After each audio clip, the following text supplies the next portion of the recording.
track to sing, wondering if I done wrong. Will this depression last for long?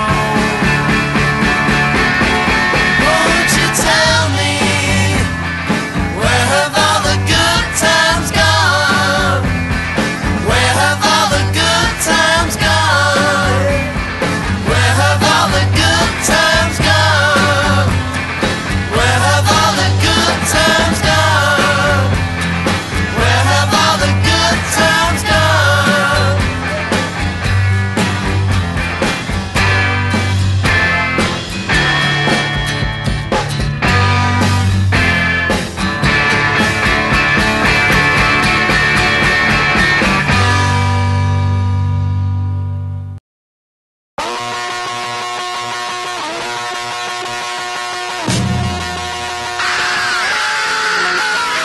You say you want a revolution.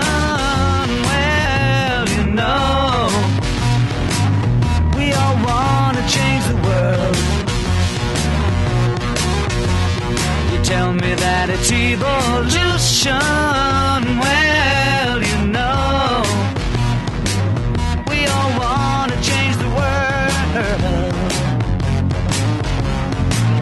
But when you talk about destruction, don't you know that you can count me out? I think that there's a lot of disappointment out there amongst the student body. People do not feel encouraged by, I suppose, the fact that this year in the general election we had the highest student turnout for the first time in I think the past five elections, and it was all thrown back in their face because there's a lot of disappointment, anger and worry out there.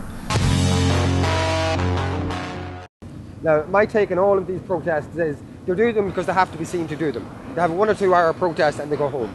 And that's it. And they feel they have done their lot. But they clearly have not done their lot. Was in the USA for a long time. I went to their conferences and I found them to be wishy-washy. They didn't understand the full concept of the idea of what a union is. They felt that they were only there as students. They don't see themselves as taxpayers. They don't see themselves as consumers, as members of family. That they actually have to support other groups too. And I found that there was a lot of careerism within the USA. People who are lining themselves up for politics, maybe even placed in there to gain a history and a name in politics. And the USA, like most of our major unions, are a washout. I think the problem with the student movement is that there's so many things that we need to cover all the time.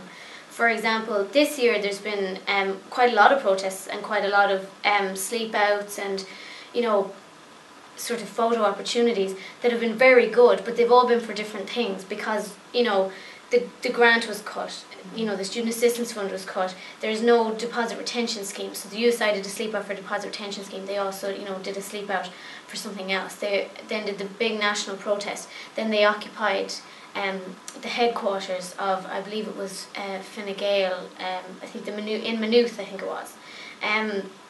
But these are all kind of for different things. It's because we're being hit in so many different ways that we're kind of going, you know, this protest is for no fees and this protest is for save the student assistance fund and this protest is for, you know, save students' deposits because they're all getting screwed over by rogue landlords. And it's just, I feel that the student movement is very active, but it's got so much to contend with that I think it may be struggling a little bit. We are in an extremely difficult financial climate. I don't think that needs to be reiterated really, but and that has made things very challenging. But I think that, you know, there was an increase of 250. Still absolutely feel that that's unacceptable and that the current trend with fees is unacceptable.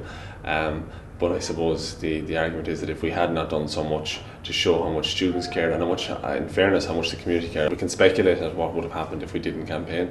It was an important thing to do, and we're going to continue with that campaign, and that's going to continue. We're going to continue to engage with the political system because at the end of the day, the current system is not sustainable, and we have to find more suitable funding. Well, I benefited from free fees in my education. I was in college in NCD from 2004 to 2008. I did my Masters in UCD from 2008 to 2009. And I didn't have to pay any fees for any of that. And I received funding and I received the grant and all that for it. So I benefited from the free fees scheme well. In my opinion, it shouldn't be that it's entire paid. It should be means tested and means tested to the core. Like the child supplement or whatever it's called, that's means tested too. you know, there's people in Ireland that are obviously very wealthy that are getting, when I was in UCD especially, I realised that there's people that are very wealthy that could well afford to pay for this college that we're getting for free.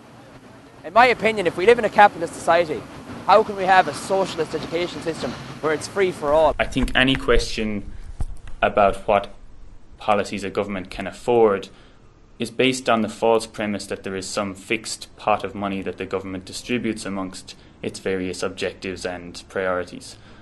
And this is only really true in a very narrow sense, given short-term economic and political constraints.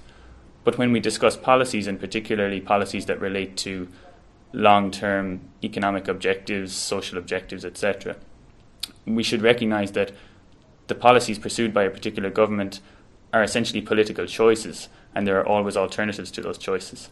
So if, for example, the government decided it wanted to prioritise the public funding of the third level sector, it could do that, but that would come at the cost of raising revenues through other forms of taxation or through reducing expenditure in other areas.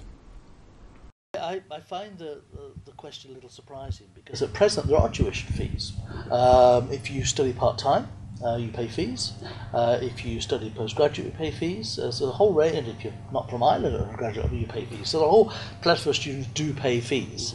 And I think one of the questions one would start with is why, for example, if someone chooses to study part-time, do they pay fees? But if someone who studies full-time, from exactly the same school, from exactly the same background, etc., doesn't. If fees were to be introduced, and if they were done in a very fair way, so if you raised the minimum bar, for example, so that the middle weren't getting hit, that's always been the problem with fees, is that the lowest go anyway, and the rich can afford it anyway, but it's the middle class that get really hammered. So I think if the lower income was hired, so that those middle class families that are struggling to get by but would have just made the cut are now encapsulated in the lower, that it would be more of a fair system. And then that way the means tested families would still be able to go to college and, you know, receive maintenance grants. I mean, I think that is worth preserving. Families who otherwise wouldn't be able to afford to send their kids to college, to preserve their right to get educated like everyone else. I think that's the most important thing. The debate right now seems to be a simple do you or don't you, rather than thinking what is the system you want, what is actually the country want, because this is not Australia or Canada, it's not vast amounts of natural resources. This is going to be a country entirely dependent on educated manpower, person power, and that's going to be an issue going forward. So on balance, there might be an appropriate balance between a certain amount of tuition fee being paid by all students, okay, but I think it needs to be equal between full and part-time, okay, and allow further study, but that the greater part of the burden should still fall on the state as the benefit actually accrues to national competitiveness, if that makes any sense as a position. Where have all the good times gone? Where have all the good times gone?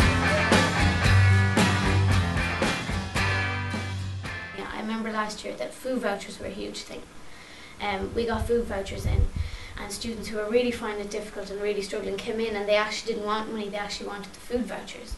So they were specified, you couldn't spend them on certain things, I couldn't spend them on alcohol, but they would be for maybe Tesco, and you could get €50 worth of groceries, and they absolutely flew out the door. And I remember requesting that in the next academic year that they got a lot more of them, because the Student Assistance Fund now is so overstretched that it goes, you know, it's spent by nearly November, December.